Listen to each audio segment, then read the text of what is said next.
not a lot of people experience lucid dreaming.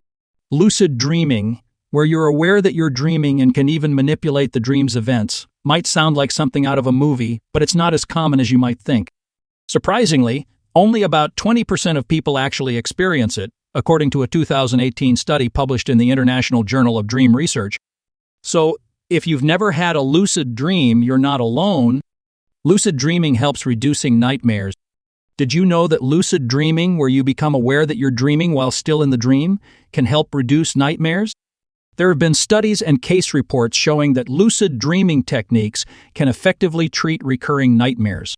In one study at McGill University and University of Montreal, 5 participants used progressive muscle relaxation, guided imagery, and lucid dream induction to tackle their nightmares. All 5 participants saw positive results. 4 stopped having nightmares entirely, and 1 experienced fewer and less intense nightmares. This supports the idea that learning to lucid dream can be a powerful tool in managing and reducing nightmares. Your mind is actually more active when you're dreaming than when you're awake. It sounds wild, but it's true. Sleep is all about letting your body recover and recharge for the next day, but your brain is super busy while you're snoozing. Studies measuring brain activity show that your brain is buzzing with activity during sleep. Why? Well, during the day, your brain is flooded with everything you see, hear, and feel. It's so busy dealing with all that input that it doesn't have much time to process it. When you sleep, your brain finally gets to sort through and make sense of all that information. Interestingly, your brain goes into overdrive, especially when dealing with new experiences or major changes, whether they're good or bad. Dreams are your subconscious friendly therapist. You know how people who've taken ayahuasca or magic mushrooms sometimes say they've overcome years of depression or anxiety? They often describe these intense, even scary experiences as life-changing. Researchers Johns Hopkins have found that these substances turn our consciousness into a dreamlike state, which can help rewire the brain, easing chronic depression. In the UK, studies on chronically depressed people have shown that they have what are called spiritually significant experiences. It's like their brains get a reset, breaking the loop of negative thoughts. This makes you wonder if these dreamlike states can help. Can our actual dreams do the same? It seems so. A professor in the US mentioned that dreams can take the painful sting out of tough, even traumatic experiences. New Scientist reported in 2018 that dreams help soothe the emotional impact of our daily lives, working like overnight therapy. So, even if it doesn't always feel like it, your dreams are there to help you heal. They're like a friendly therapist, always working in the background to support you. Dreams could tell us about unforeseeable events, also known as premonition dream. It's incredible how sometimes our dreams seem to offer glimpses into the future. Some people have experienced moments where events they dreamt about actually unfolded in real life, with astonishing accuracy. Mark Twain dreamed of his brother's death, and even someone as revered as Abraham Lincoln believed in the power of dreams. Just a few days before he was assassinated, he told his friend and bodyguard that he dreamt of a corpse lying in the White House's East Room. When he asked a soldier in the dream who was in the coffin, the soldier said, "The president. He was killed by an assassin." Lincoln was really shaken by this dream, and sadly, a few days later, while watching a play at Ford's Theater, he was shot and died the next day. It's a chilling reminder of how prophetic our dreams can be. Have you ever dreamed of the alarm clock going off? There's a reason why. Did you know that the sounds around you often sneak into your dreams? It's like when you dream that your alarm clock is something completely different. The same goes for how hot or cold you are while you're sleeping. It can actually shape the kind of dreams you have. So, if you've ever wondered why you dream of being in a sauna or an ice cave, it might just be your room temperature messing with your dream world. Dreams change the real world. Before Dr. James Watson discovered the double helix structure of DNA, he dreamt about a double-sided staircase, or, according to other accounts, intertwined serpents. Similarly, Dmitri Mendeleev, who created the modern periodic table in the 19th century, was inspired by a dream. This also applies to Tesla, Larry Page, the inventor of Google. Dreams could inspire us. In 1816, a teenager named Mary Shelley was visiting the poet Lord Byron in Geneva when she dreamed of a hideous phantasm of a man, stretched out, and then, on working of some powerful machine, showing signs of life. This dream inspired her to write her novel Frankenstein. Similarly, James Cameron had a fever and dreamt of an image of a chrome-like skeleton emerging from a fire with a metallic torso holding kitchen knives. This eerie vision led to the creation of the Terminator. But can dreams become dangerous? There's good news if you dream of turning on a light. You know, despite what people might say, you can actually turn lights on or off in dreams. If you find yourself unable to turn on a light, it might mean you're feeling insecure or uncertain about something in your life.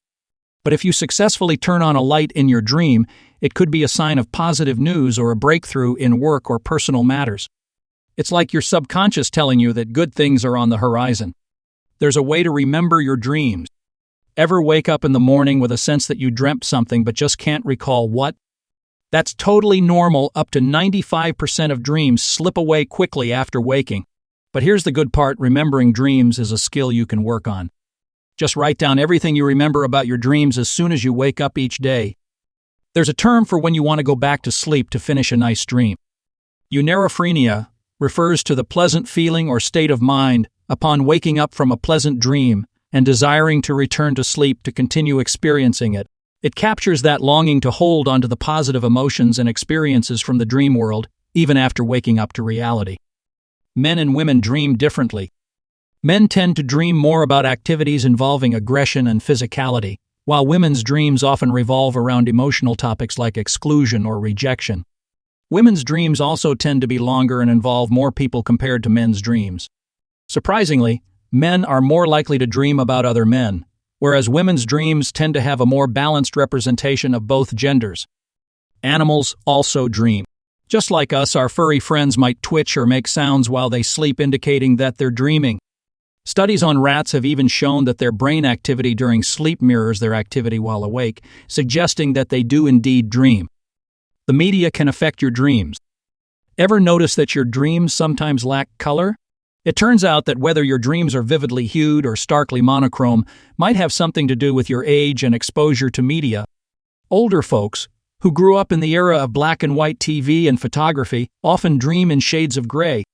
For them, it's just the natural way they envision the world in their dreams. On the flip side, younger generations, raised in the age of color TV and photography, tend to dream in full Technicolor. We can have lots of dreams at night. On average, we typically have 4 to 6 dreams every night. These dreams can last anywhere from a quick minute to a lengthy 20 minutes each. Our ability to have multiple dreams is thanks to the sleep cycles our body goes through. During these cycles, we typically enter REM, rapid eye movement, sleep, which is when dreams occur about 4 to 6 times throughout the night. So, in an 8-hour sleep period, we might spend around 2 hours dreaming. Dreamland is definitely a busy place. We dream of people we see in our day-to-day. Even though we might not consciously remember every face we encounter, our minds store them away, ready to be called upon in the fantastical landscapes of our dreams. Sometimes, though, our dreams can get a bit creative, mixing and matching familiar faces in unexpected ways. So, the next time you see a friend or acquaintance in your dream, remember that it's just your subconscious playing with the memories tucked away in your mind. Flying dreams means creativity. Isn't it exhilarating when you find yourself soaring through the skies in your dreams? According to psychology, flying dreams often symbolize our deep-seated desire to unleash our creativity and break free from the constraints of our everyday lives. It's like our subconscious mind is urging us to spread our wings and explore new horizons, unbound by the limitations of reality. So, the next time you find yourself taking flight in your dreams, embrace the feeling of liberation and let your imagination soar. Dreams connect people. Research suggests that there's an 80% chance that someone who misses you will appear in your dreams. Similarly, when someone you know shows up in your dreams, it's often because they were thinking about you before drifting off to sleep. It's like our subconscious minds create a connection between us, even when we're not consciously aware of it. When someone dreams of you, it could make you unable to fall asleep. Isn't that an interesting thought? According to some interpretations, the inability to fall asleep at night could mean that you're awake in someone else's dream. It's a fascinating notion that connects us in a subtle, yet mysterious way with the people around us. It's as if our sleep patterns are intertwined with the dreams of others, creating a sense of shared consciousness even while we're unconscious. You can't tell the time or read. Have you ever experienced this yourself? That's a common experience for many people. Reading or trying to read while dreaming can often be difficult or impossible. The same goes for trying to tell the time or read clocks in dreams. It's as if our brains struggle to process these kinds of detailed tasks while in the dream state. This phenomenon adds to the surreal and sometimes illogical nature of dreams, where the normal rules of reality don't always apply. Tripping in your dreams and then waking up twitching mean your brain thinks you're dead. Experiencing a sensation of tripping or falling in a dream and then waking up with a sudden twitch or jerk, known as a hypnic jerk, is a common occurrence. While the exact cause of hypnic jerks isn't fully understood, they're believed to be a normal part of the transition between wakefulness and sleep. These twitches often happen during the early stages of falling asleep when your body is beginning to relax, but your brain is still active. While it may feel startling, experiencing a hypnic jerk doesn't indicate that your brain thinks you're dying. It's just one of those curious quirks of the sleep cycle. 90% of the time your mind begins to imagine the thing you would like to happen before sleeping. It's true that many people experience a surge of thoughts, hopes, and imaginings before drifting off to sleep. This period of time, known as the hypnagogic state, occurs as your brain transitions from wakefulness to sleep. During this phase, your mind may indeed wander to scenarios or events you desire or anticipate, as well as memories, plans, or even creative ideas. This imaginative activity can vary greatly from person to person and may influence the content of dreams or contribute to a sense of relaxation before sleep.